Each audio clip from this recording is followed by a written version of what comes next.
Gold Thread Studios. Kingston to Seoul. An original audiobook series.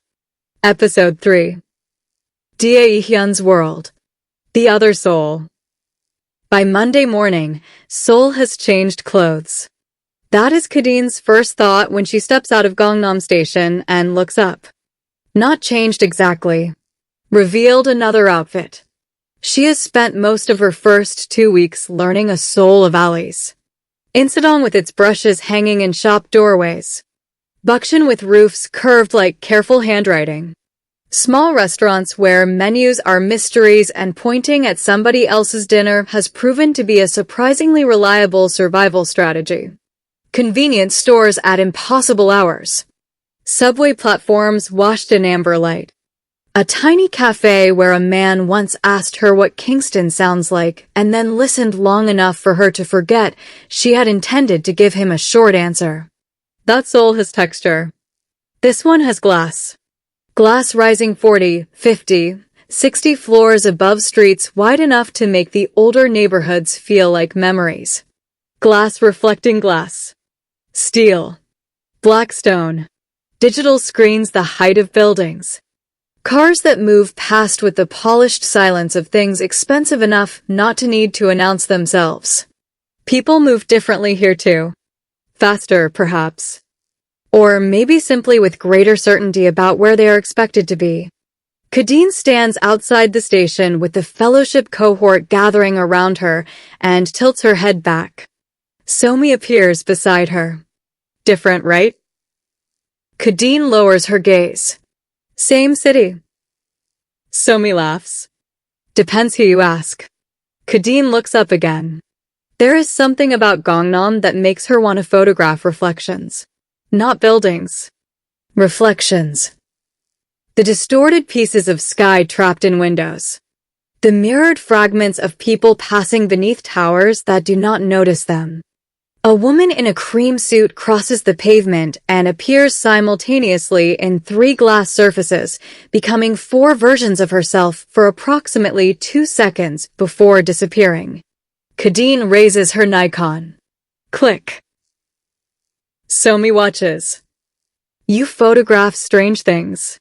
People keep telling me that. That wasn't criticism. I know. The fellowship coordinator calls everyone together. There are 12 of them today. Photographers. Painters. 2 filmmakers. A sculptor from Singapore who speaks very little, but somehow always knows where the good coffee is. A sound artist from Berlin who has been recording subway doors for 9 days. And Khadine, who still occasionally wakes in the fellowship apartment and requires 3 full seconds to remember what country she is in. Today's visit is officially described as a cultural partnership session, which Khadine has learned can mean almost anything. The destination stands directly across the plaza. Kongjin Cultural Foundation. The name is etched discreetly into black stone near the entrance. Above it rises a tower of blue-gray glass. Khadine looks at the building, then at the itinerary, then back at the building. Somi leans closer. They own half of something. What something? I don't know. Korea? Khadine looks at her. Somi keeps a straight face for almost 3 seconds. Then she grins. Technology. Construction. Hotels. Media. Something else. Rich people things. Very specific. I researched thoroughly. You Googled them on the subway. Research. The revolving doors turn. The cohort enters. And the city closes behind them. 42 floors. The lobby is so quiet Khadine becomes immediately conscious of her boots. Not because they are particularly loud. Because nothing else is. The floor is pale stone polished to such a high shine that the ceiling appears beneath their feet. A suspended sculpture occupies the center of the lobby, hundreds of thin metallic pieces hanging from invisible wires, each one moving almost imperceptibly in the conditioned air. Khadine stops. Not long. 3 seconds. Maybe 4. Long enough to see what the sculpture is doing. Every piece reflects another piece. No single fragment contains the whole room. Together they contain everything. Her camera comes up. A security guard steps toward her. The fellowship coordinator steps toward the security guard. There is a brief conversation in Korean. Khadine lowers the camera. The coordinator turns apologetically. Photography is permitted during the tour, but not in the lobby. Khadine nods. No problem. She lets the camera fall against her chest. She has spent enough of her career being told where photographs are permitted to know that sometimes the prohibition is more interesting than the photograph would have been. They take an elevator to the 42nd floor. Khadine watches the numbers climb. Her ears pop somewhere around 30. When the doors open, an entire wall of Seoul is waiting for them. The city stretches beneath the windows in every direction. Roads, bridges, apartment towers. The Han River in the distance, broad and pale beneath the morning sky. For one disorienting second, Seoul looks small. Khadine dislikes the feeling immediately. Cities should not look small. Not cities this full of people. She moves closer to the glass. Far below, traffic flows through an intersection. From here, cars are colored marks. People are nearly invisible. She thinks about photographs taken from helicopters. About maps. About power. About the strange human desire to climb high enough that other human beings disappear. Click. This photograph she is allowed to take. Behind her, someone says her name. Miss Campbell. She turns. A woman she has not met is standing beside the fellowship coordinator. Perfect charcoal suit. Tablet in one hand. Expression professionally neutral. Yes. Would you come with me, please? The coordinator looks surprised. That interests Khadine more than the request. Why? The woman smiles. Not warmly. Not coldly. The smile of someone trained to make requests sound as though refusing them would be socially unusual. Mr. Kang would like a few minutes of your time. Somi, standing 6 feet away, stops pretending not to listen. Khadine looks at the coordinator. Is this part of the fellowship? The coordinator hesitates. No. There it is. A tiny shift inside her. Not fear. Attention. Khadine has learned to trust attention. Which Mr. Kang? The woman pauses. Kang Dae-Hyun. The name means nothing to Khadine. It means something to Somi. She knows because Somi's eyebrows move approximately half an inch. Khadine notices. She notices everything. All right, she says. She follows the woman. Dae-Hyun. Kang Dae-Hyun has an office designed to make visitors understand something before he speaks. Khadine understands this immediately. The room is enormous without appearing decorated. There are no unnecessary objects. No photographs crowded across shelves. No awards arranged where visitors can admire them. No evidence of the ordinary clutter by which most people accidentally reveal themselves. One painting. One desk. 2 chairs. A wall of glass. Seoul. That is all. Which means everything in the room has been chosen, including the emptiness. Especially the emptiness.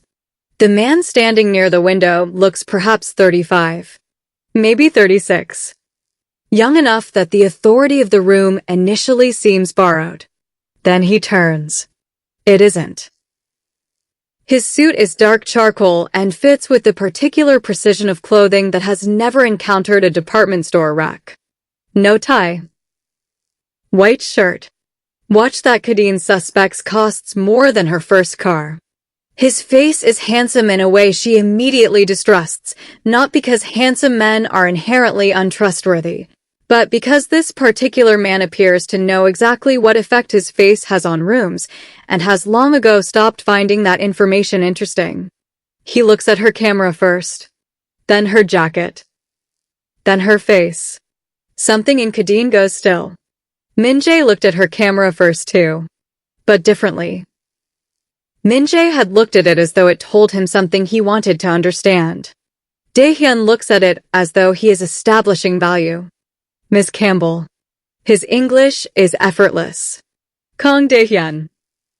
He gestures toward the chair. She sits. He does not. Interesting. He remains near the window. The woman who brought Khadine here leaves and closes the door. Now it is just the two of them. Dae-Hyun studies her. Khadine waits. She has discovered over the years that people uncomfortable with silence will usually tell you far more than they intended if you refuse to rescue them from it. Dae-Hyun does not appear uncomfortable with silence. That makes two of them. Finally he speaks. You're from Jamaica. Not a question. Yes. Kingston. Yes. You're here through the Hanseong International Arts Fellowship. Yes. Documentary photographer. She looks at him. You already know quite a bit. The faintest movement touches his mouth. Not a smile. Acknowledgement. I prefer information before conversation. That sounds efficient. It is. Khadine waits.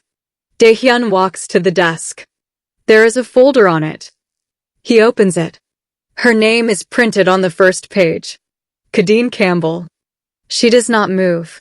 But something changes. He has a file on her. Not metaphorically. A file. She looks from the folder to him. Why am I in that?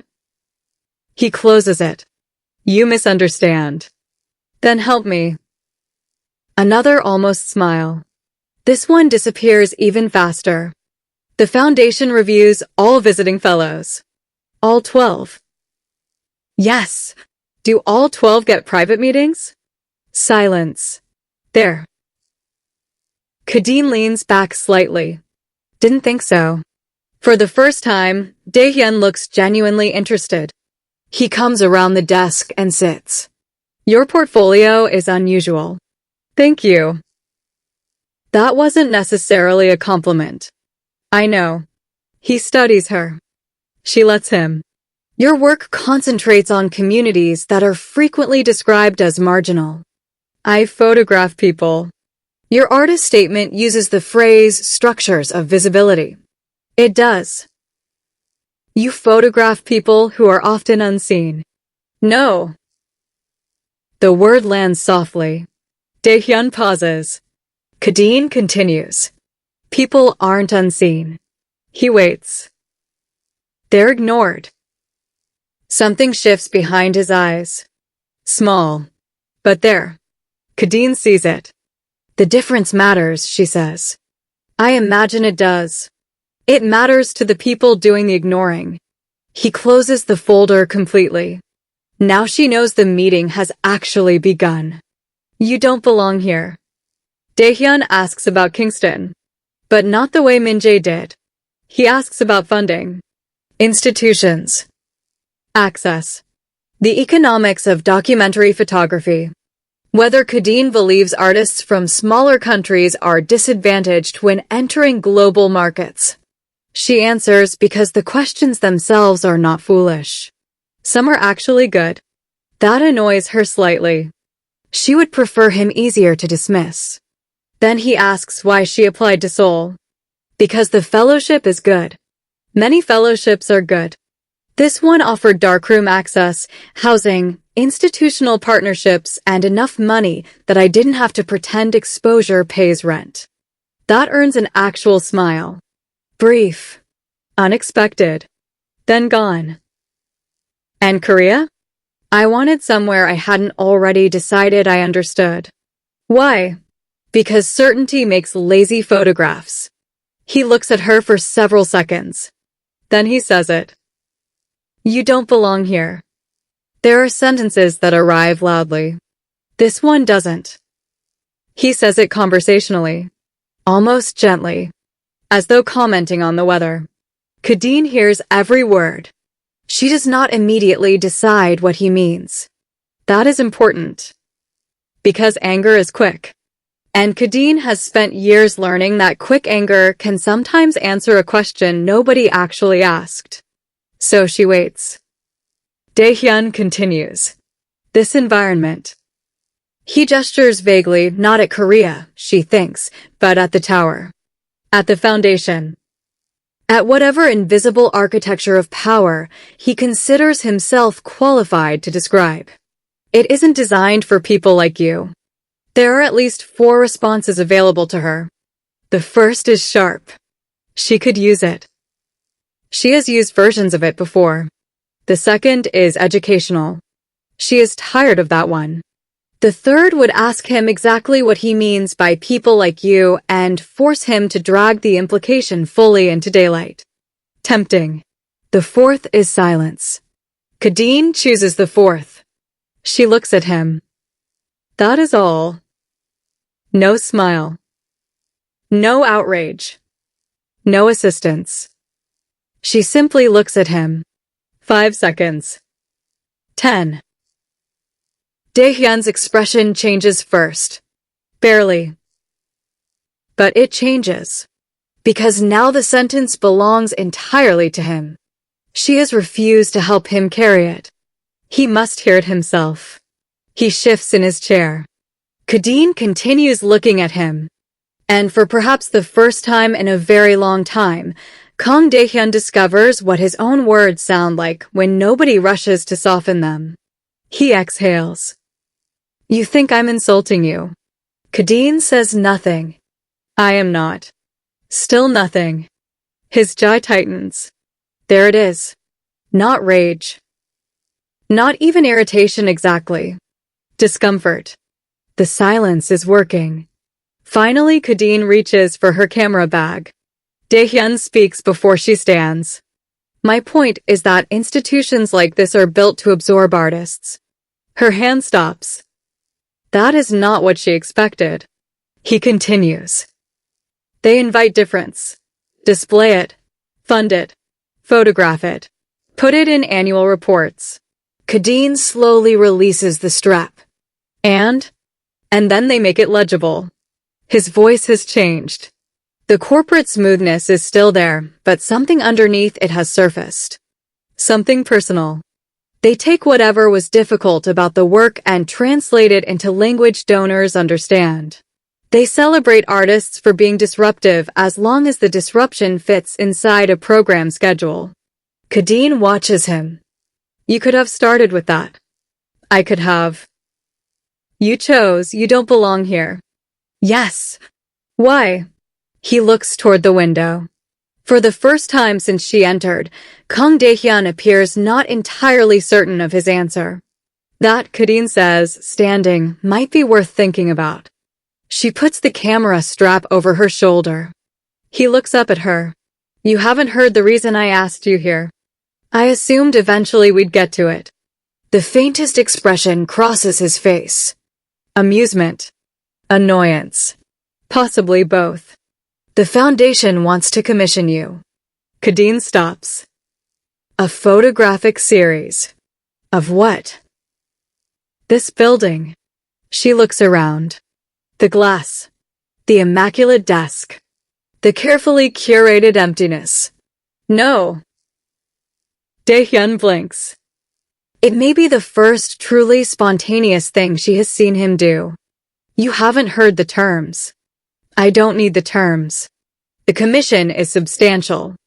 I'm sure. You don't know the amount. No. Then how can you? Because you don't want me to photograph the building. Silence. Now it belongs to her. She continues. You want me to photograph what the building thinks it is. Dae-Hyun says nothing. And I'm not interested in that. She turns toward the door. His voice follows her. What would you photograph? Khadine stops with her hand near the handle. She looks back. The people who clean it.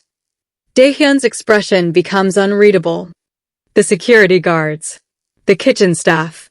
The people who arrive before you and leave after you. The delivery workers who know which entrance they're allowed to use. The receptionist downstairs, who has probably learned 300 names, nobody bothered learning hers. She glances at the windows. And reflections. Reflections. You have a lot of glass. Then she leaves. The door closes behind her. Dae-Hyun remains seated. For a long time. Then he reaches for the folder marked Khadine Campbell. He opens it again. This time, he actually reads. Somi needs details. Somi is waiting outside the elevator. Not casually. Somi has apparently abandoned all attempts at pretending she wasn't waiting. The moment Khadine appears. What happened? Hello to you too. What did Kang Dae-Hyun want? A photographer. Somi stares. That sentence explained nothing. The elevator arrives. They step inside. Somi presses 42. What did he say? Khadine watches the doors close. He told me I don't belong here. Somi's entire body changes. He what? A businessman at the opposite side of the elevator looks over. Khadine suppresses a smile. Somi. No, don't Somi me. What exactly? He was making a different point. With those words. Yes. Then he is bad at points. That crossed my mind.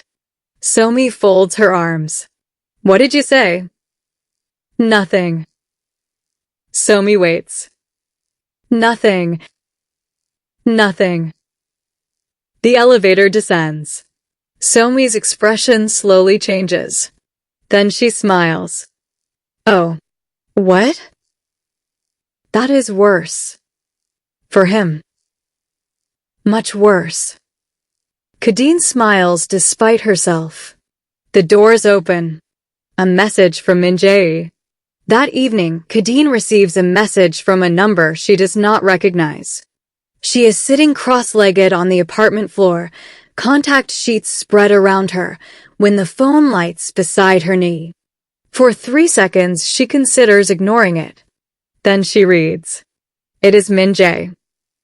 He begins by identifying himself, which she finds strangely formal considering they have now spent nearly 2 hours talking over tea. He says he hopes she doesn't mind that Somi gave him her number. Khadine stops. Reads that sentence again. Somi. Of course. She makes a mental note to discuss boundaries with Somi. A second message arrives. He says there is something he wants to show her. Not another drawing. A place. He thinks she would like the light there. Khadine looks at the message. Then at the contact sheets. Then back at the message. She should wait before answering. She knows this. Not because of games. She dislikes games. Because she genuinely does not know whether she wants to go. Her phone lights again. A photograph. Not of him.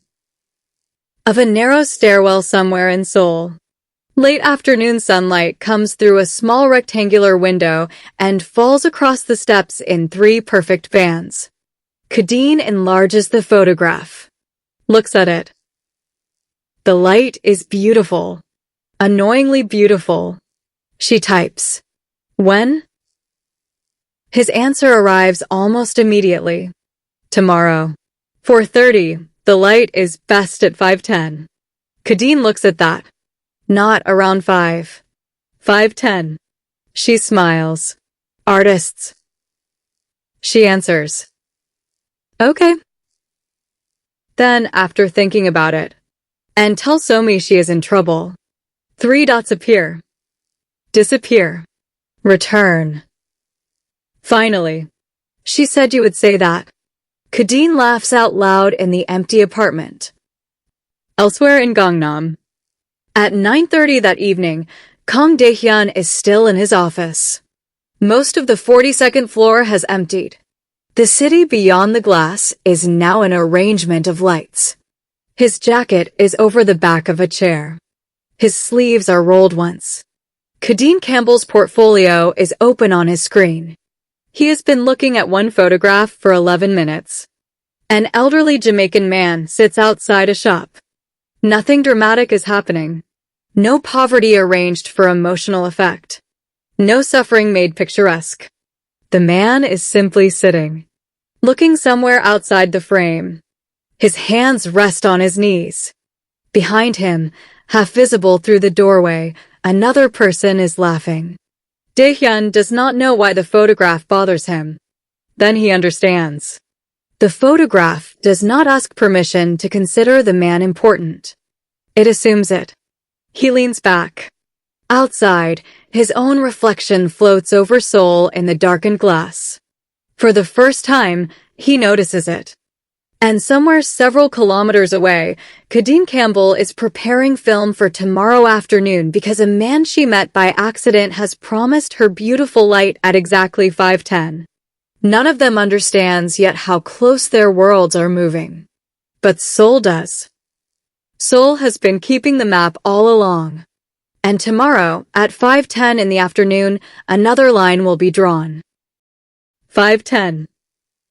At 4:27 the next afternoon, Khadine is standing outside a subway exit wondering whether agreeing to meet a man because he sent her a photograph of good light constitutes a reasonable professional decision. She decides that it does. Mostly. The fact that she has changed jackets twice is irrelevant. She is not wearing the mustard one. This feels important for reasons she refuses to examine. Instead, she has chosen a dark green jacket, soft from years of use, over a black shirt and jeans. Her Nikon hangs at her chest. 2 rolls of film are in the side pocket of her camera bag. A third is in her jacket because experience has taught her that the moment you decide 2 rolls are enough is the moment the world becomes interesting. At 4:29, Min-jae appears at the top of the subway stairs. He is carrying no sketchbooks. She notices immediately. She also notices that she noticed immediately. He is wearing a dark blue shirt over a cream t-shirt, black trousers, and the expression of someone who has walked slightly faster than he intended to avoid being late. You came. Khadine looks at him. You invited me. Yes. So this is usually how that works. His mouth moves. That almost laugh again. She likes it more than she should. He gestures toward the street. This way. They walk. The neighborhood is quieter than Gangnam and newer than Insadong, occupying one of those strange middle-register Seoul seems to contain an endless supply. Apartment buildings rise behind older brick structures. Small workshops sit beneath offices. A convenience store glows at a corner that does not yet need glowing. Min-jae does not tell her where they are going. Khadine does not ask. She is discovering that she likes this about him. Not mystery for mystery's sake. He simply seems to understand that some places are better introduced by arrival than explanation. They turn down a narrow lane. Then another. Then through an opening between 2 buildings that Khadine would not have recognized as a route if he had not walked into it first. At the end is a staircase. She stops. It is the staircase from the photograph. Concrete steps. Plain walls. A rectangular window halfway up. At the moment, the light through it is ordinary. Soft. Gray gold. Nothing remarkable. Khadine looks at her watch. 4:46. You brought me early. Yes. Why? Because you need to see it become. She looks at him. That answer lands somewhere inconvenient. She turns toward the stairs before he can see that. Waiting for light. They sit on the landing. There is nothing romantic about the place. Khadine appreciates this. No sweeping view. No carefully hidden garden. No rooftop overlooking Seoul. Just a stairwell in an old commercial building that Min-jae discovered 3 years ago because a printing shop he uses occupies the 2nd floor. At approximately 5 o'clock, the light begins to change. Khadine sees it before Min-jae says anything. A warmer edge appears along the lower corner of the window. She straightens. There. The sun has moved far enough west that it begins entering the narrow gap between the buildings opposite. A blade of light touches the top stair. Then the next. Slowly. Almost imperceptibly. Khadine reaches for her camera. Min-jae watches her rather than the light.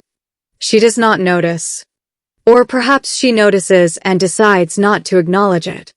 The band widens. Concrete that looked dull 5 minutes ago turns honey-colored. Dust becomes visible in the air. Not dirt. Particles. Hundreds of tiny things that had been there all along and required the correct angle of light to become visible. Click. Khadine adjusts. Click. Moves down 2 steps. Click.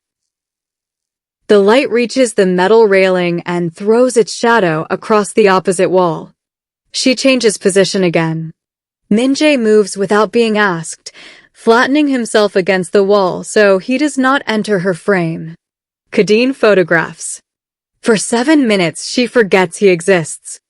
This is perhaps the greatest compliment she can give another person. Photography takes her completely. Her breathing changes. Her face changes. The restless awareness she carries through most of the world disappears. She becomes very still internally while moving constantly outside. Min-jae watches. He understands something.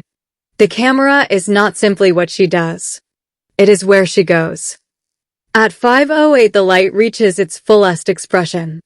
At 5:10 the stairwell becomes extraordinary. 3 bands of gold. Exactly as promised. Khadine lowers the camera.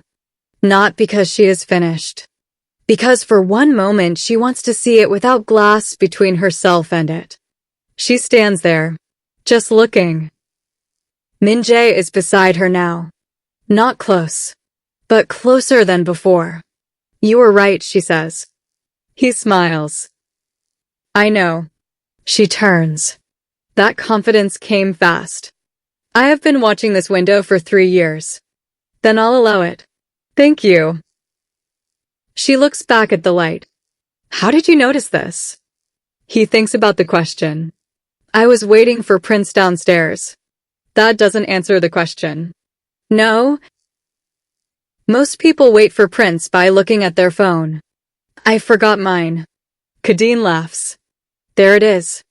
Full and sudden. Head tipping slightly back.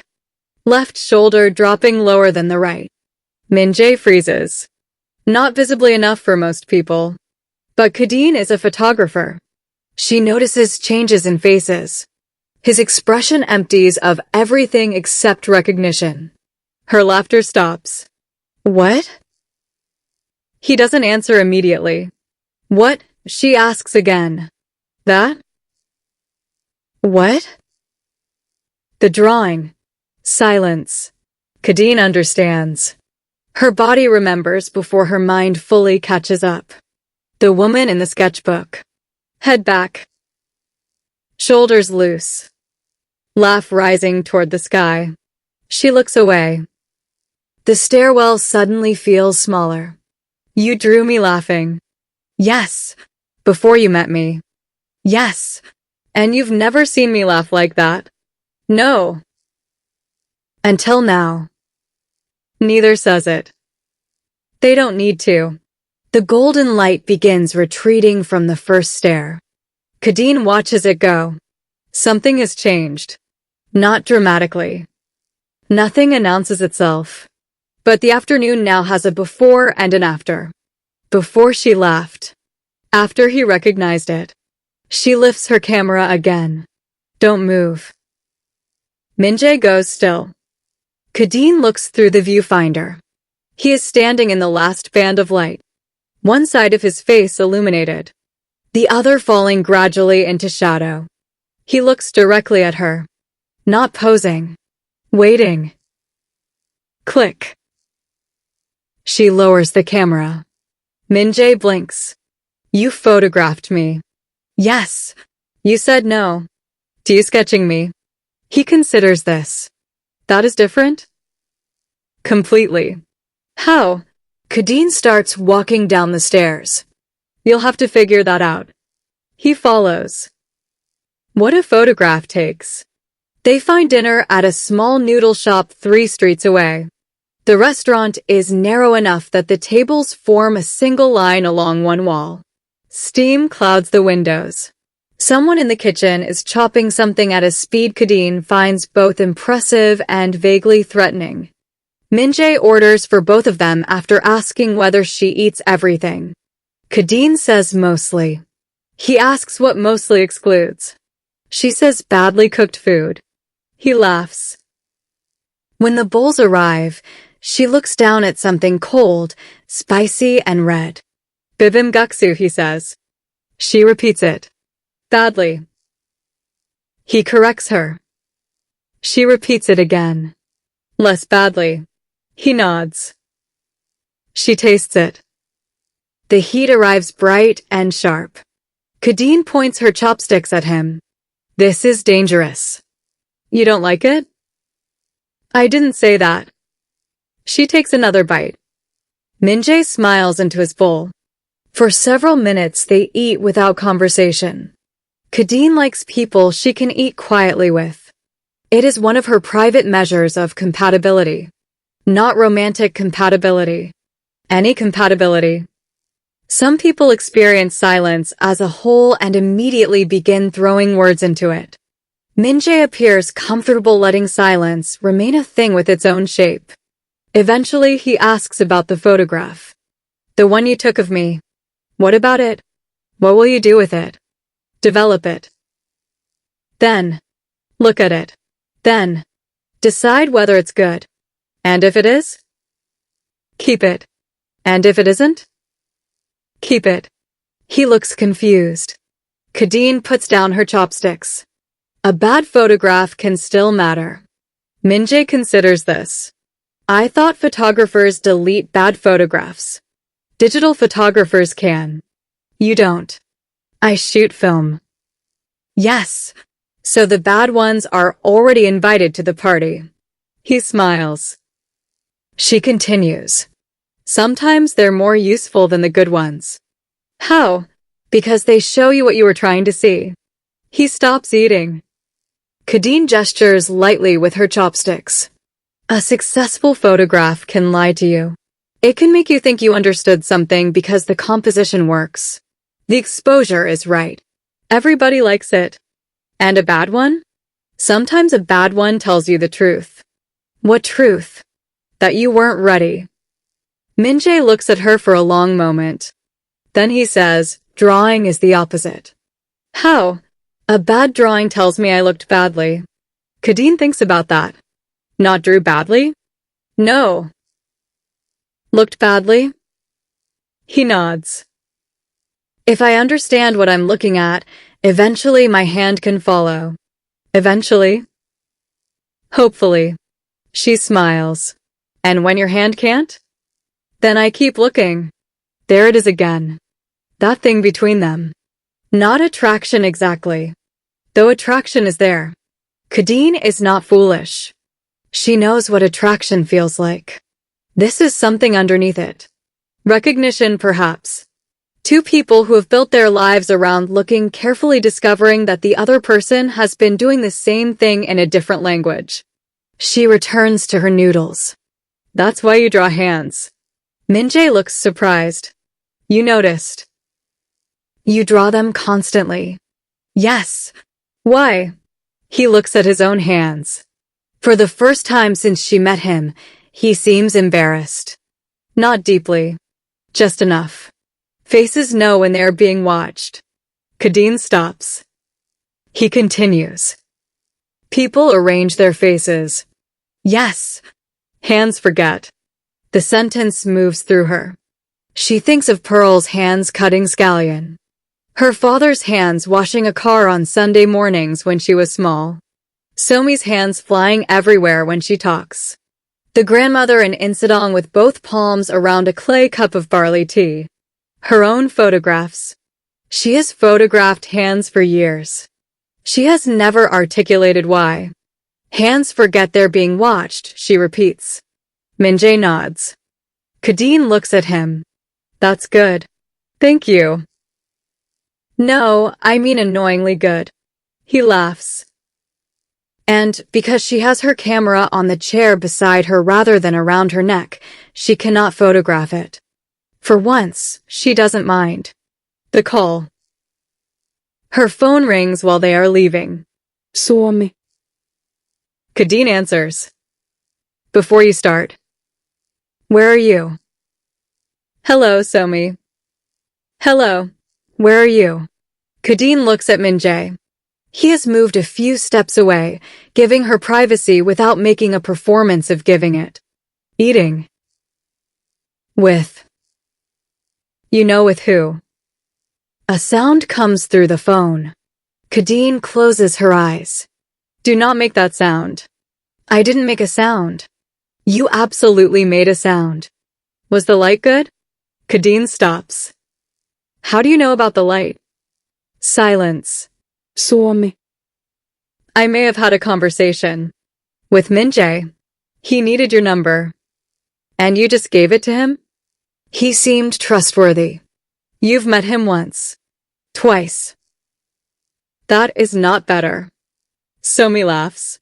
Then her tone changes. Actually, I called about tomorrow. What tomorrow? The foundation. Khadine's attention sharpens. What about it? They changed the schedule. How? We're going back. Khadine looks across the street. Min-jae is studying a poster in a shop window. For what? A presentation. Whose? Pause. Yours. Khadine says nothing. Somi continues. Apparently Kang Dae-Hyun approved your proposal. I didn't make a proposal. I know. I refused his proposal. I know. I told him what I would photograph instead. Yes, that wasn't a proposal. Apparently rich people have different grammar. Khadine rubs her forehead. What exactly did he approve? The workers. Everything inside her stills. Somi continues. Security. Cleaning staff. Kitchen. Maintenance. Deliveries. Whoever agrees to participate. Khadine turns away from the street. He agreed to that? Yes. And unrestricted editorial control? I don't know. Then he didn't agree to anything. I knew you were going to say that. Because that's the important part. I know. Khadine looks back at Min-jae. He is no longer looking at the poster. He is looking at her. He can tell something has changed. I'll call you later. You're going. To the meeting? Yes. Khadine considers it. Yes. Somi makes the sound again. This has nothing to do with Min-jae. I didn't say anything. Goodbye, Somi. She ends the call. Min-jae approaches. Problem? I don't know yet. She tells him about Dae-Hyun. Not everything. Enough. The tower. The private meeting. The commission. The refusal. The workers. She does not initially tell him about the sentence. You don't belong here. But Min-jae hears the shape of something missing. What else did he say? Khadine looks at him. You ask a lot of questions. You answer very few. Maybe that's why we get along. The words leave her before she has time to examine them. Both of them hear them. Min-jae's expression softens. Khadine looks away. Then she tells him. He said I don't belong there. Min-jae's face changes immediately. She raises a hand. Don't. He stops. Don't do the outrage thing. I wasn't. You were about to. He thinks about it. Yes. I handled it. I know. Do you? Yes. Something in his answer makes her look at him. There is no rescuing in his face. No performance of protection. Only anger on her behalf and the discipline not to make that anger her responsibility. She appreciates this more than she wants to. What did you say? He asks. Nothing. Min-jae blinks. Nothing. Nothing. Then he smiles. Slowly. Oh. Khadine points at him. Somi made exactly that face. Because that is terrifying. Good. They start walking toward the station. After several steps, Min-jae says, Dae-Hyun doesn't usually change his mind. Khadine stops. You know him? Min-jae stops too. The city moves around them. Yes. Something about the answer is different. Khadine hears it immediately. How? Min-jae looks toward the traffic. For several seconds, he says nothing. Then, he's my brother. Brothers. Khadine waits for the joke. None comes. Traffic passes behind him. A bus exhales at the curb. Somebody rides past on a bicycle with a basket full of flowers. The world continues behaving normally despite the fact that the conversation has just rearranged itself. Your brother. Yes. Kang Dae-Hyun. Yes. Your name is Lee Min-jae. Yes. I noticed. He almost smiles. Almost. Khadine folds her arms. You have approximately 30 seconds before I decide this is none of my business and walk away. My mother is Lee. And? I use her surname. Why? He looks at her. Because I wanted something that was mine. The answer removes some of her irritation. Not all. Some. You knew the foundation was Kongjin. Yes. You knew I was going there. Yes. You didn't mention your brother runs it. No. Why? He considers this. And because he is Min-jae, he does not reach for the convenient answer. I didn't want him in the room before he was actually in the room. Khadine's expression changes despite herself. What does that mean? People hear my family name and decide things about me. So you changed it. No. Lee is legally my name too. You know what I mean. Yes. They begin walking again, slower now. My father built Kongjin, he says. Dae-Hyun inherited responsibility for it. And you? I inherited arguments. Khadine laughs before she can stop herself. Min-jae smiles. That sounds Jamaican. Maybe families are international. That they are. He tells her slowly. Their father expected both sons to enter the company. Dae-Hyun did. Min-jae didn't. There were years when this difference was treated as temporary. Then irresponsible. Then embarrassing. Then betrayal. Min-jae went to art school anyway. Published under Lee. Moved into a studio above a tea shop. Built a career that nobody in his family could easily claim credit for. Dae-Hyun and Min-jae still speak. Sometimes. They are not enemies. That would be simpler. They are brothers who love each other badly in certain seasons and well in others.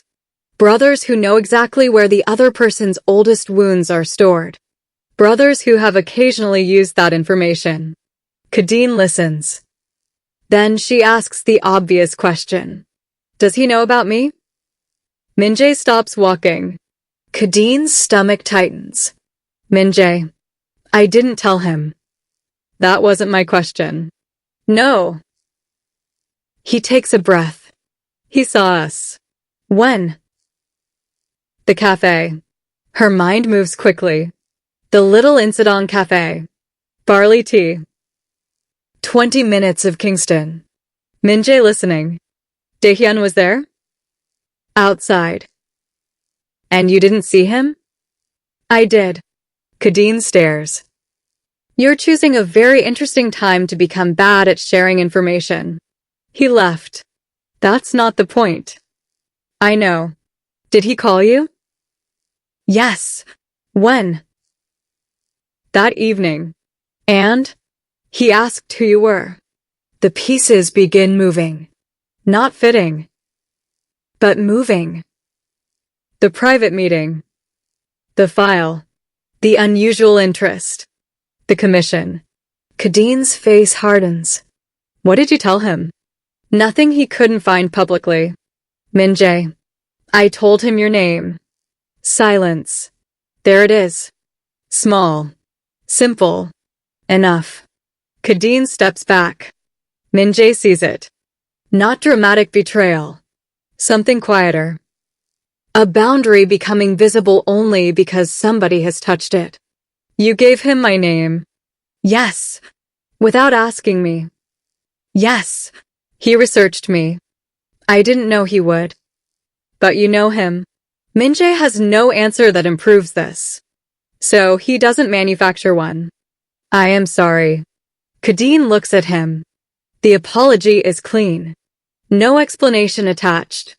No request that she immediately absolve him. That helps. It does not erase anything. I need to go home. He nods. I understand. She walks toward the station. Min-jae does not follow. After 10 steps, she stops. Turns. He is still standing where she left him. Tomorrow, she says. He looks up. What? The meeting. Yes. If your brother approved this because of you. He didn't. You don't know that. No. A beat. I don't. Khadine studies him. That's the problem. She turns again. This time she keeps walking. The contract. The next morning, Khadine arrives at Kongjin 15 minutes early. She has learned that arriving early to a room where somebody expects to have more power than you is useful. It gives you time to understand the room before the room starts trying to understand you. Somi comes with her. So does Director Yoon. That interests Khadine. Dae-Hyun is already seated. 3 other people are present. Legal. Communications. Foundation Program Director. A contract sits at Khadine's place. She does not touch it. Dae-Hyun notices.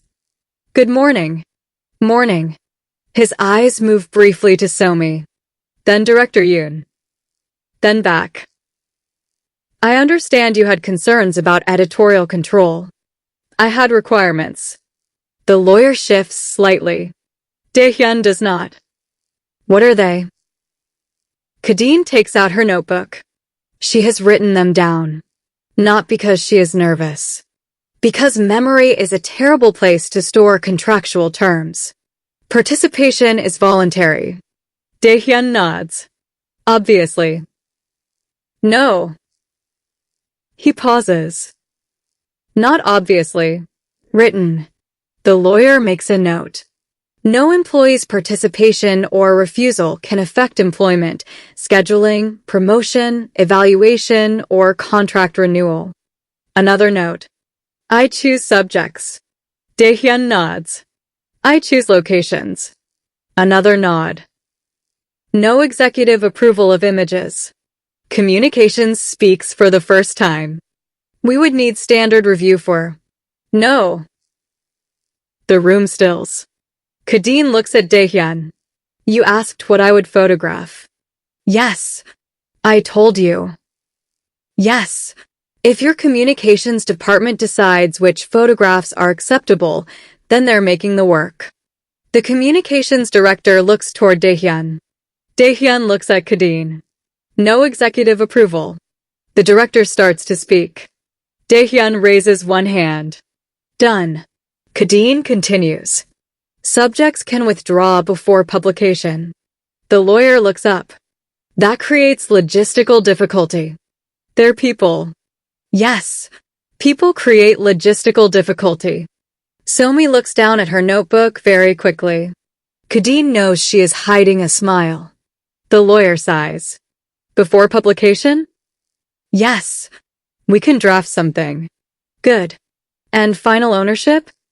My copyright.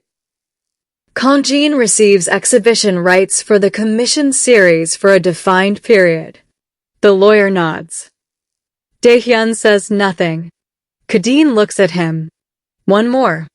What? You stay out of it. The room becomes extremely quiet. Dae-Hyun leans back. In what sense? You don't choose subjects. You don't tell employees to cooperate. You don't come to shoots unless I invite you. You don't explain the company to me while I'm trying to photograph it. You want access to my building and don't want me involved. Yes, that seems unusual. You called my work unusual yesterday. A beat. Then Dae-Hyun smiles. Not the corporate smile. A real one. Small. Reluctant. Fine. The communications director looks as though she may require medical attention. Khadine finally touches the contract. She pulls it toward herself. Send me the revision. Dae-Hyun watches her. You aren't signing today? No. Why? Because people who want you to sign things immediately rarely have your best interests at heart. Somi coughs. Director Yoon suddenly becomes fascinated by the view. Dae-Hyun's smile returns. You don't trust me. Khadine closes the folder. I don't know you. For some reason, that answer affects him more than accusation would have. She stands. The meeting is over. At the door, Dae-Hyun says her name. Khadine. She turns. It is the first time he has used her first name. My brother didn't ask me to commission you. She becomes still. Nobody else in the room appears to understand the significance. Dae-Hyun continues. He doesn't know I approved it. Khadine looks at him. Then why? Dae-Hyun's eyes move toward the camera hanging at her side. Because you were right. About? He looks around his immaculate 42nd floor conference room. The people who clean the glass. Khadine says nothing. Then she leaves. The first portrait. The first person who agrees to be photographed is named Mrs. Han. 62. Night cleaning supervisor. 21 years in the building. She arrives at 6 in the evening. Dae-Hyun is gone. As promised. Most executives are gone too. The building changes after office hours. Khadine notices immediately. The silence loosens. Service elevators open. Carts appear. Uniforms replace suits. People who spent the entire day moving invisibly through the edges of the building begin occupying its center. Mrs. Han does not want to be photographed at first. Khadine does not persuade her. This surprises her. You won't tell me why I should? No. Why not? Because then you'd be doing it for my reasons. Mrs. Han studies her. Through the interpreter, she asks, What are your reasons? Khadine looks toward the glass wall. Everybody photographs this building looking up. Mrs. Han waits. I want to photograph the people who know what it looks like when everybody else goes home. Mrs. Han says nothing. Then she laughs. She agrees. Khadine does not pose her. She follows. Mrs. Han checks supplies. Talks with 2 younger cleaners. Refills something. Ties her hair back. Removes her shoes for 3 minutes because one foot hurts and she thinks nobody is looking. Khadine is looking. She does not photograph that. Not everything seen belongs to the camera. At 7:40, Mrs. Han stands beside the 42nd floor windows with a cleaning cloth in one hand. Seoul glitters behind her. Her reflection appears faintly in the glass. Khadine raises the Nikon. Mrs. Han looks directly into the lens. Click. Khadine knows immediately. There. The photograph. Not because the composition is perfect. It isn't. Not because the light is perfect. It isn't. Because Mrs. Han looks like she owns the building. Not legally. Not financially. In the deeper sense. The sense of someone who has given 21 years of nights to keeping its surfaces clean enough for powerful people to see themselves reflected in them every morning. Khadine lowers the camera. Mrs. Han asks something. The interpreter smiles. She wants to know if she looked beautiful. Khadine smiles. Tell her she looked important. The interpreter translates. Mrs. Han becomes very still. Then she looks away. Her eyes shine. And Khadine understands that sometimes the difference between those two words is an entire life. At 11:47 p.m., Min-jae is awake when his phone vibrates. A message. Khadine. He sits up. There is no greeting. Just a photograph. Not the finished portrait. A phone photograph of a contact note in Khadine's handwriting. Mrs. Han. Night cleaning supervisor. 21 years. Likes tangerines. Hates elevator music. Says the city looks kinder after midnight. Below it. Your brother stayed out of the way. Min-jae reads the message twice. Then types. That may be the nicest thing anyone has ever said about him. 3 dots appear. Then. Don't push it. Min-jae smiles. He types. Are you still angry with me? The dots do not appear. He waits. 1 minute. 2. 5. Then. Yes. He looks at the word. A second message arrives. But less. He exhales. Then. Fair. Another pause. Khadine writes. You should have asked. I know. Don't do it again. I won't. Silence. Then another message from her. The light was worth it. Min-jae smiles. He places the phone beside him. 30 seconds later it vibrates again. And the noodles were good. He laughs. He answers. I knew that too. Her response arrives immediately. Good night, Min-jae. Good night, Khadine. He puts the phone down. Across Seoul, Khadine does the same. Neither of them calls what has just happened forgiveness. It isn't. Not yet. But it is something perhaps more useful. A door left unlocked. And in a city containing millions of doors, millions of windows, millions of lives moving past one another without ever touching, an unlocked door is no small thing. The photograph develops. 2 days later, Khadine stands beneath red darkroom light. The roll from the stairwell is ready. She works through the negatives. Golden stairs. Railing. Dust. Light. Then Min-jae. She stops. The negative is small. She enlarges it. Places the paper. Exposes. Developer. And waits. This is the part she loves. The beginning from nothing. First gray. Then shadow. Then structure. Min-jae's face appears slowly beneath the surface. One side in gold. One side in shadow.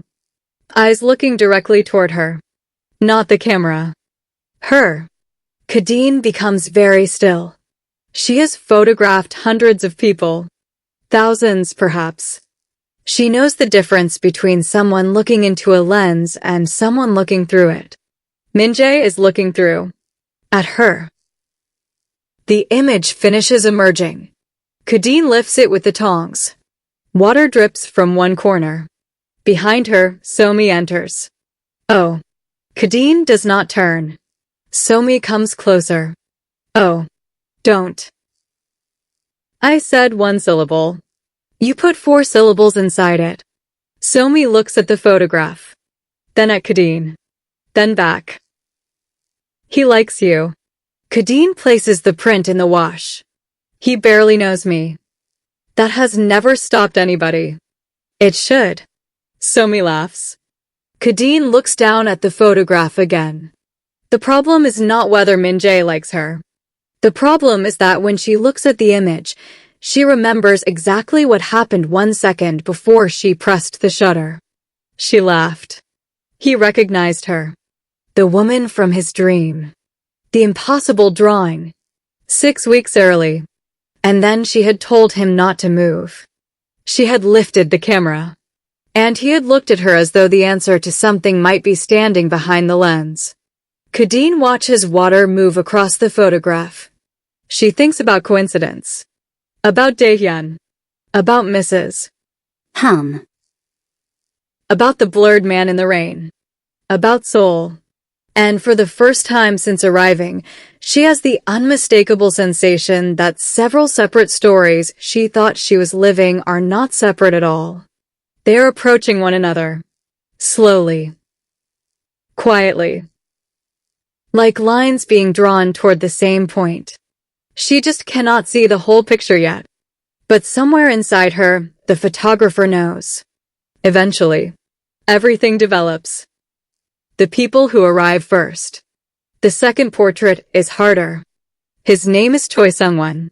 58. Security. He has worked at Kongjin for 11 years and has perfected the particular stillness of men who spend their lives standing near doors while other people move through them. Khadine notices him before she knows his name. Not because he is dramatic.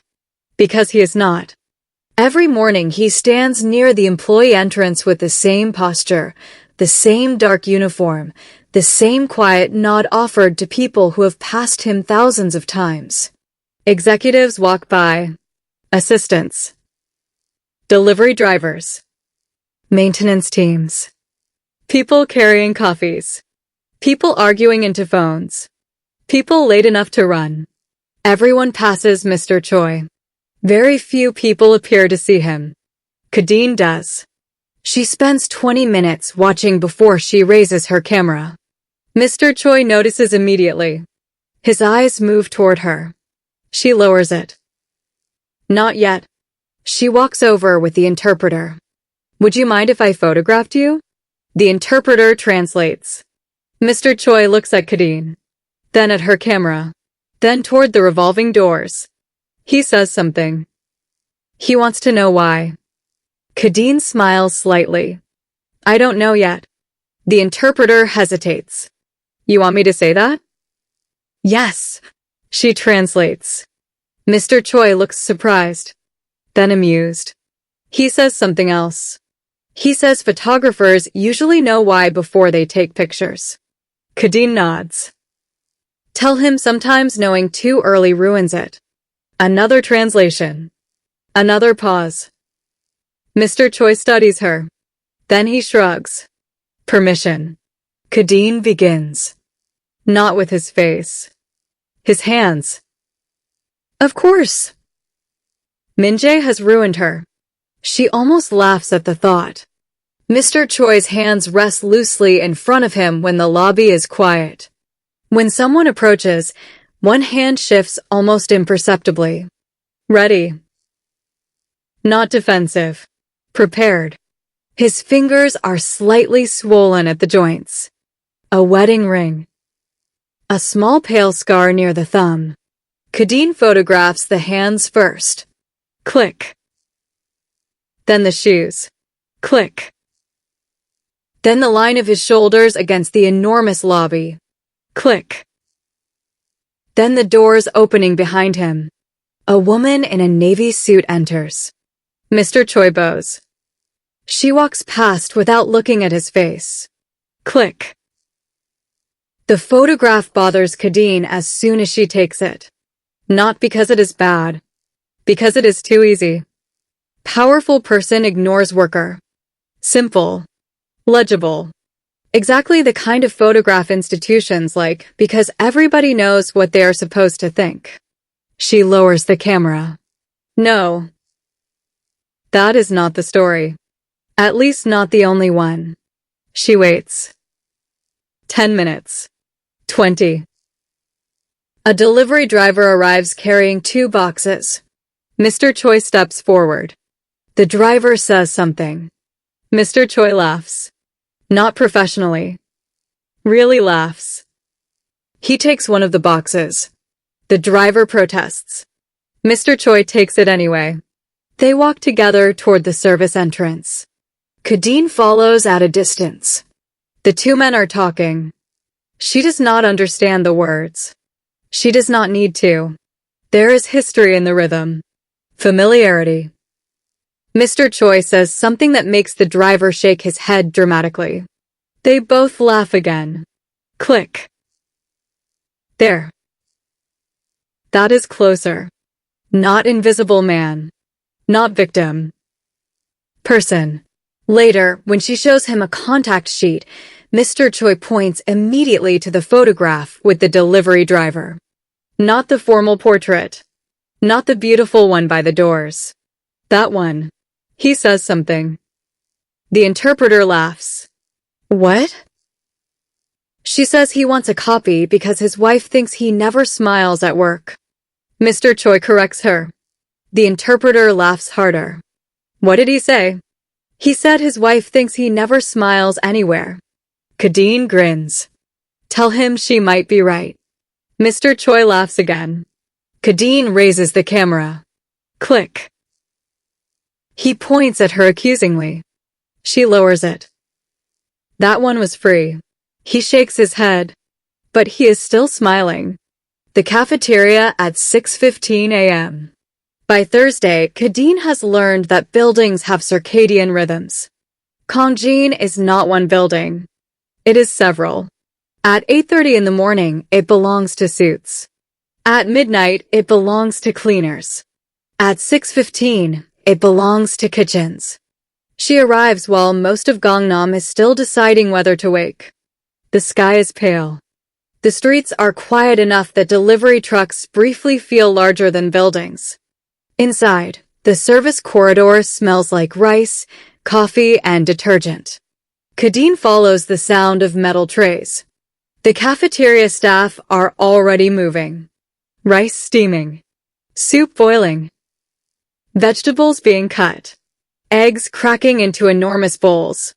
The choreography is fast and practical. Nobody wastes movement. A woman named Park Mi-sun is in charge. 51. Short hair. Quick hands. No patience for Khadine's interpreter.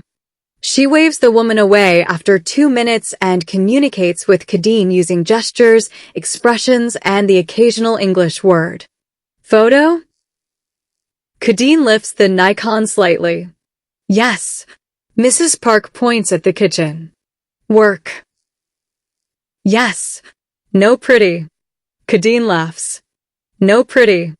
Mrs. Park nods approvingly. Good. She returns to chopping scallions.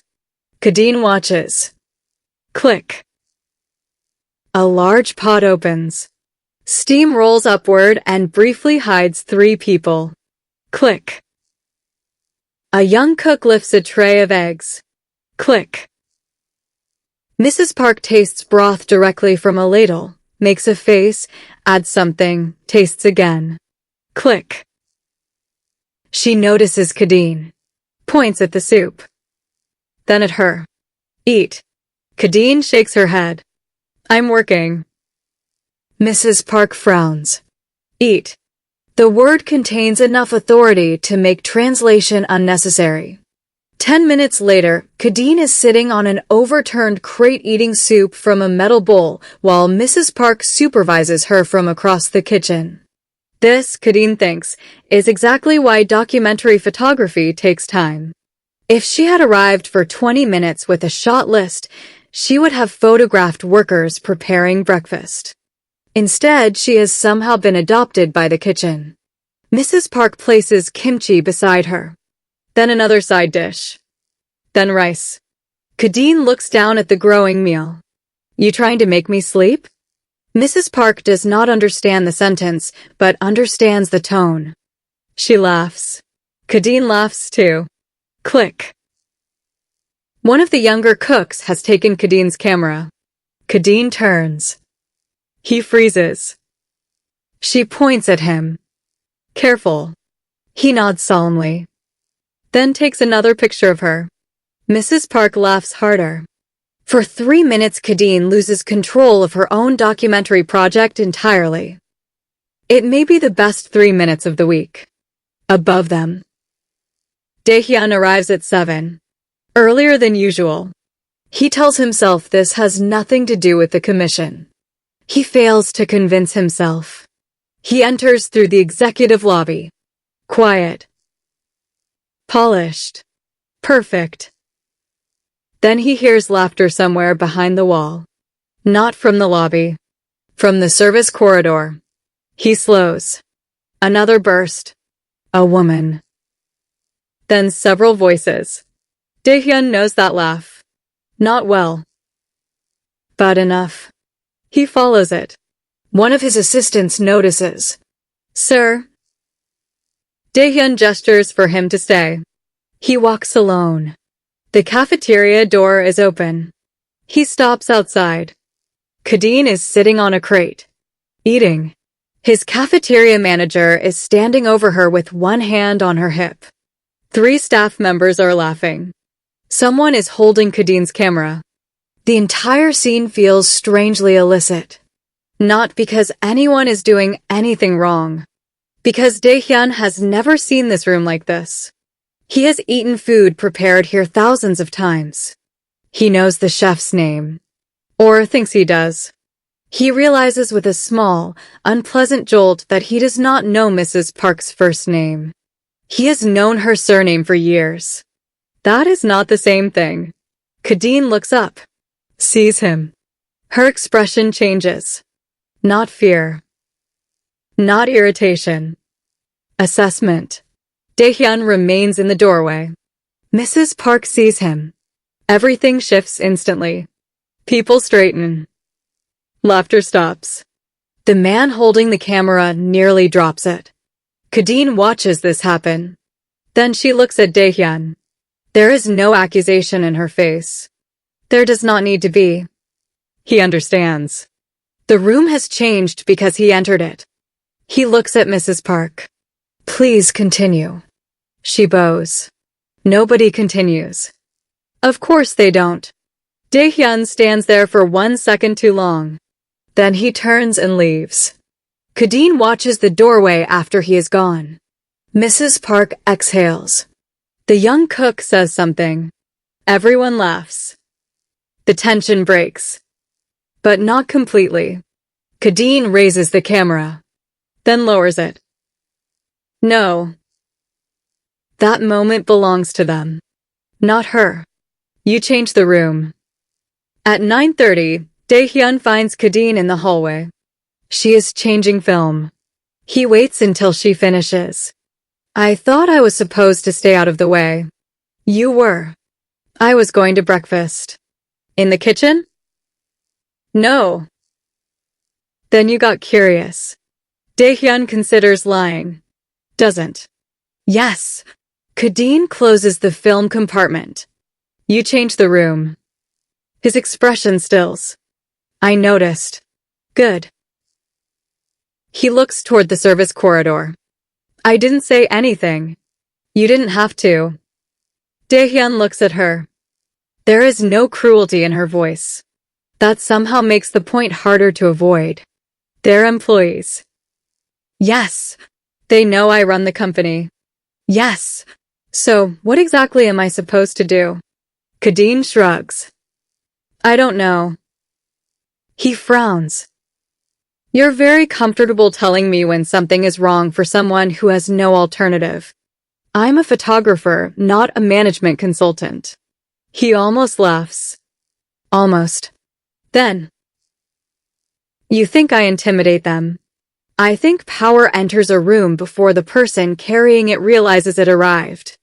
Dae-Hyun says nothing. Khadine puts the film in her bag. You don't have to be cruel for people to be careful around you. I'm not cruel. I didn't say you were. That sounded like what you meant. No. She looks at him. I meant you're powerful. The word lands differently. Not compliment. Not insult. Fact.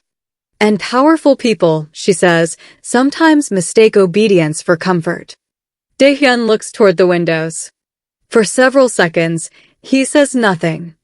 Then. My brother likes you. Khadine blinks. The turn is so abrupt she almost laughs. What? Min-jae. I know who your brother is. He likes you. That sounds like his business. He is not subtle. Khadine stares at him. You are genuinely changing the subject. Yes.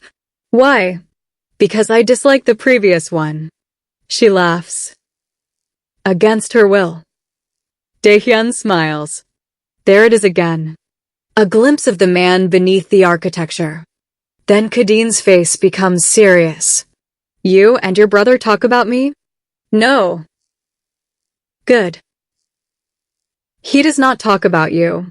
Better. That is how I know.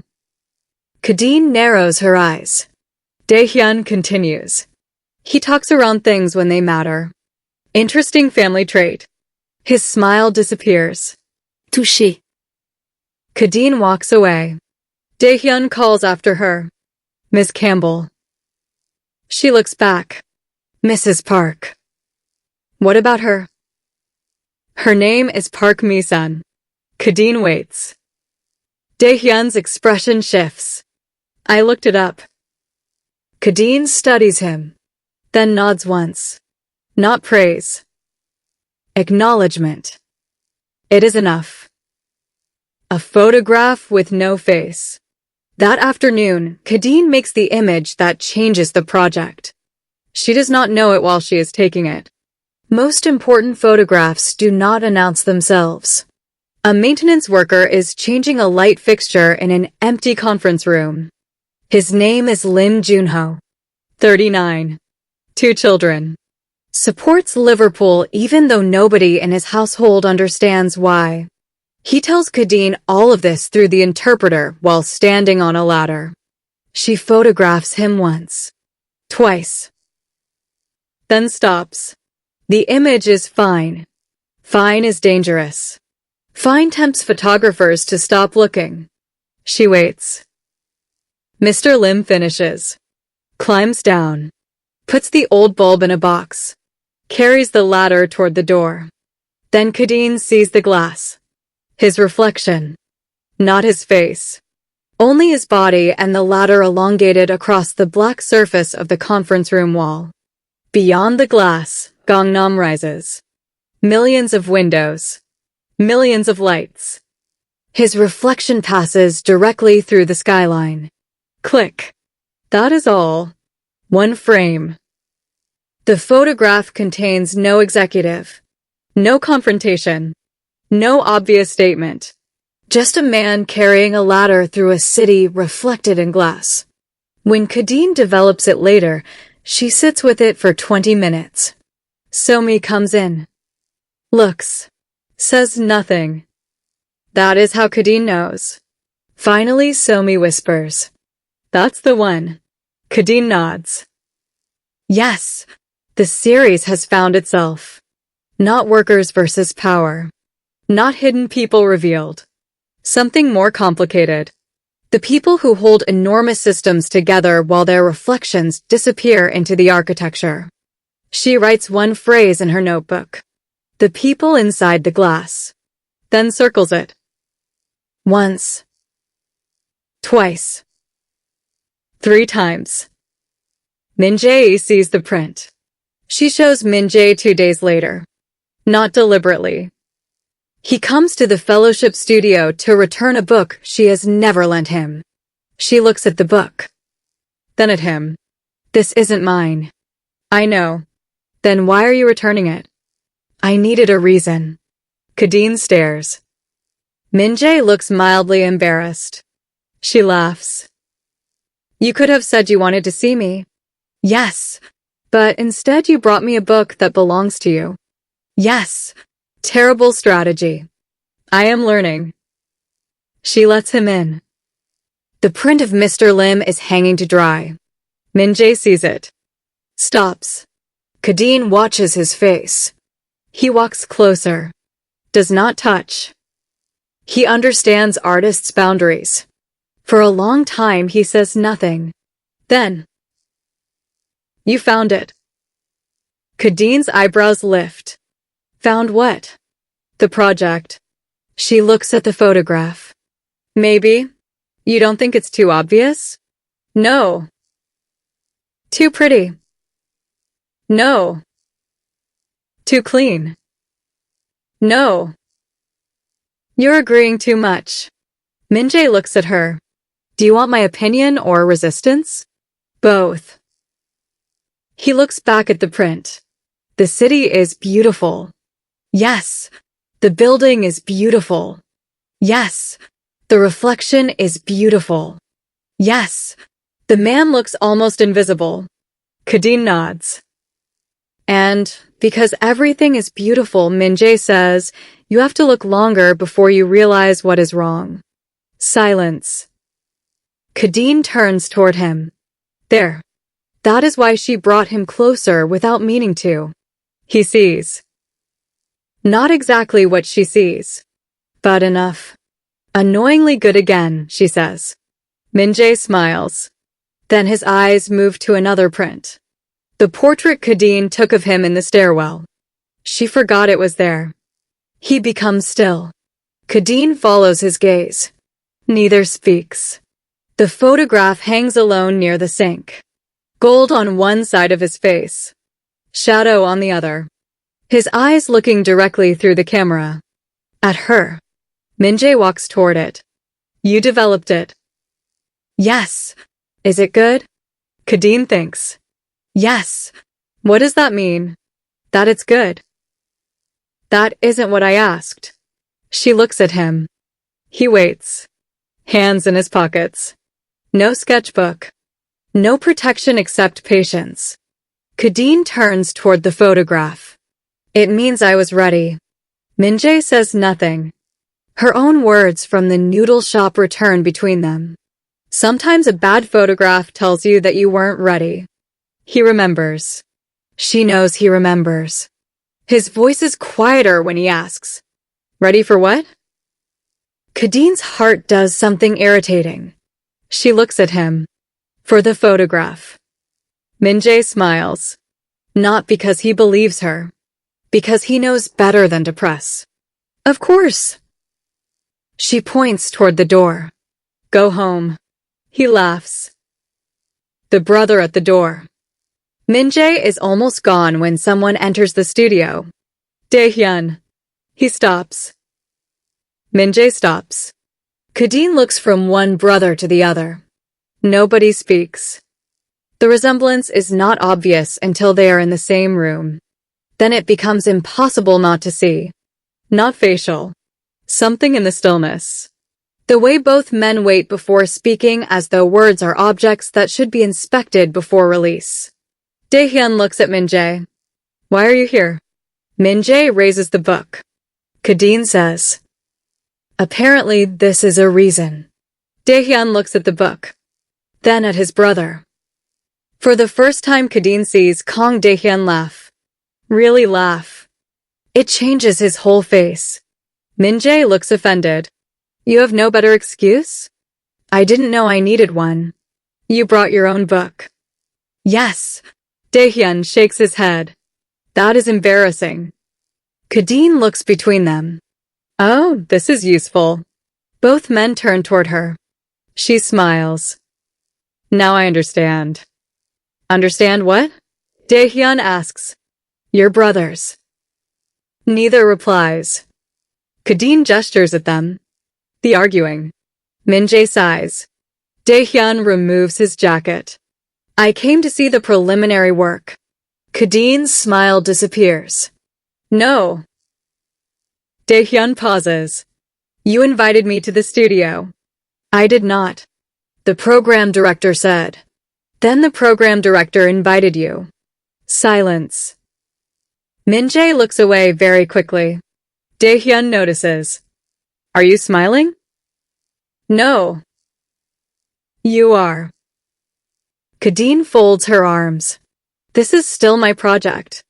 Dae-Hyun looks at the drying prints. His eyes stop on Mr. Lim. He becomes quiet. Khadine watches him. The image does its work. No explanation. No artist statement.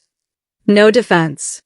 Just the maintenance worker carrying the ladder through the reflected city. Dae-Hyun steps closer. Min-jae watches his brother now. Not Khadine. Something passes between them. History perhaps. Dae-Hyun looks at the print for a long time. Then, How much? Khadine frowns. For what? The finished print. It isn't for sale. For the foundation collection. No. Dae-Hyun looks at her. Everything has a price. Min-jae closes his eyes. Khadine smiles. Your brother just made a mistake. I know. Dae-Hyun realizes it too late. Khadine walks toward him. Everything has a cost. She points to the photograph. Not everything has a price. Dae-Hyun looks at the image again. For several seconds, nobody speaks. Then he nods. Not agreement exactly. Respect. He turns toward the door. At the threshold, he looks back at Min-jae. Mother asked about you. Min-jae's face changes. Only slightly. I'll call her. You said that last week. I know. Dae-Hyun nods. Then he leaves. The door closes. Khadine looks at Min-jae.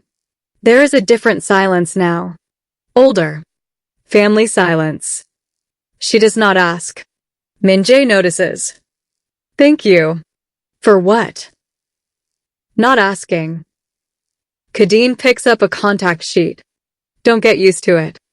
He smiles. But his eyes stay on the door. And Khadine understands something else about him. Min-jae did not leave Dae-Hyun's world because he hated it. He left because some worlds love you most when you agree to become what they already imagined. She knows something about that. Maybe everybody does. Closing narration. By the end of the week, Khadine has photographed 9 people. A cleaner. A security guard. 3 cafeteria workers. 2 maintenance staff. A delivery coordinator. A woman in records who has worked in the tower since before Dae-Hyun was old enough to wear a suit. 9 lives. 9 ways of holding up a building. She pins the contact sheets across the fellowship studio wall. For the first time, the project feels larger than the commission. Maybe larger than Seoul. She steps back.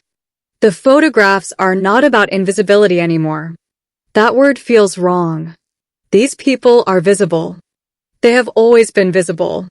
The question is whether anyone has trained themselves to look. Outside, evening settles over Gangnam. Glass buildings turn the sunset into fragments. Somewhere several subway stops away, Min-jae is drawing. Somewhere above the city, Dae-Hyun is standing in an office that suddenly contains more people than it did a week ago, though no one else is physically there. And Khadine Campbell stands alone before 9 photographs and realizes Seoul has begun doing exactly what director Yoon promised. It is showing her something home was too familiar to reveal. Not about Korea. About herself. About the way she looks. About the way she chooses who deserves the frame. About the dangerous possibility that a camera can become another kind of power if the person holding it stops questioning where they are standing. She reaches for her notebook. Writes. Look lower. Then beneath it. Look longer.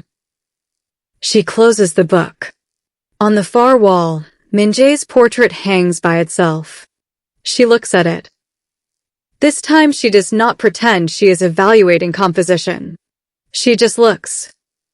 And somewhere inside the distance between Kingston and Seoul, between a dream and a drawing, between a brother who stayed and a brother who left, between people who are seen and people who are merely past, something continues quietly taking shape. Not destiny. Khadine is not ready to call it that. Not yet. But perhaps a line. One line becoming another. A photograph becoming a question. A drawing becoming a person. A stranger becoming someone whose absence you notice. And if she has learned anything from developing film, it is this. The image is often there long before you can see it. Sometimes all you can do is place it in the dark. And wait for it to appear. Gold Thread Studios. Kingston to Seoul. Episode 3, Dae-Hyun's World.